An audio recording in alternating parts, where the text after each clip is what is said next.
Evil Dead Burn is a bit of a step up from all the horror films I've watched this year, but not by that much. The film is mostly about a widow named Alice who loses her husband Will in a horrific accident orchestrated by demons pursuing a weapon that can kill them. The strongest quality of the film for me is that it's one of the scarier horror films I've seen this year. Very few horror films in 2026 have actually made me jump, but surprisingly, Evil Dead Burn had some solid horror in it. What kept this movie from being great was all the stupid mistakes the characters made. On top of that, the characters were less than smart in general. I didn't like any of them, and I wasn't rooting for any of them. I respected the actors as a collective, but none of the performances individually impressed me. I didn't really have a favorite scene, but the opening at the lake that leads to the car crash kept me hopeful that the film would be good. The main theme is survival, even though all the characters sucked at it, including the ones who made it in the end, in my opinion. What made these scares work was how they were staggered throughout the film.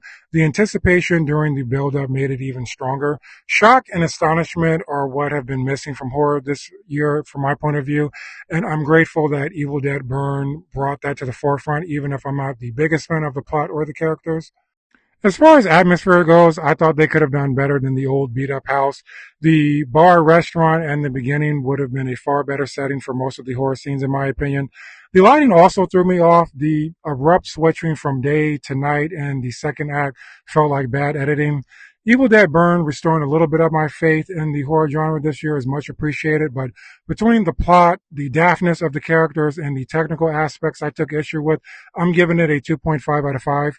That is my review of Evil Dead Burn. If you saw it, let me know what worked and what didn't work for you down below.